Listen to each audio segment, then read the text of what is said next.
Certified Lover Boy. It's been quite a while since this Drake record came out. When I originally reviewed it, I gave it a 3. And I decided to revisit with the record to see if my feelings on it changed at all. You know what? Champagne Poetry is a pretty strong tone setter for the album, however. I think that was already pretty apparent at the time. Poppy's Home, one word on this track, filler. Total filler. It feels like an extension of the intro that we already got with a pretty decent beat, but it's too short to really develop into anything memorable or substantive. I'm surprised this one didn't end up on the cutting room floor, especially since the record is already almost 90 dang minutes. Yeah, the lesbian line on this track is still trash and annoying. The flows are tedious too. This track as well, like the pacing, the vocal lines, everything's just going nowhere fast. Like so many songs on this record just have no oomph, no drive, no nothing. Even Drake's rapping and writing on this track is super redundant and repetitive.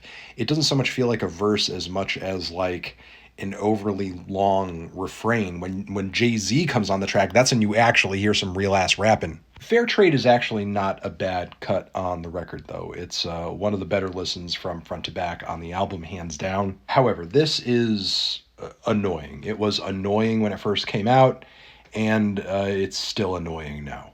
This track is another annoyingly tedious slow burner, and the story isn't told all that well either. Not in a compelling way, anyway. It's like Drake just wants a pat on the back for helping this girl out. I mean, it's like if you're helping and you're trying to be helpful, like why do you need all the credit in the world for it? Why do you need to, tout how generous and giving that you're being? It's like you're doing it just to kind of flex about it later. Plus, this line over here is trash and one of many weirdly meta moments on the track that just didn't really need to be there. Again, why is this so lifeless? Why is this so tedious? Why is this such a slog?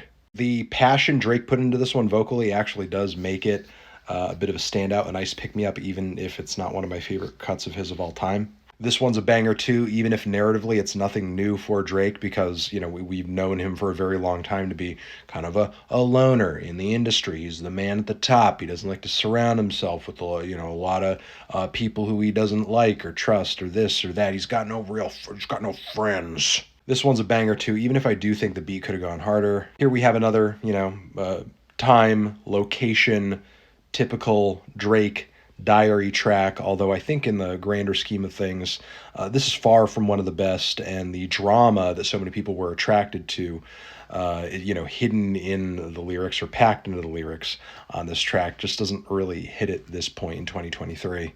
Yeah, this song feels like Drake is ranting at me in a dream, and I don't want it to keep happening. I want it to stop. Thames makes this track, not Drake. It's Thames. Yeah, I'm getting kind of sick of looking at this terrible cover art too. This one's a banger though. Rick and Wayne went crazy on this track. Drake is doing great as well. I just don't know why it took this long to start breathing any life into this track list. Yeah, I'm just going to skip to the remorse because my remorse is making me listen to this album again.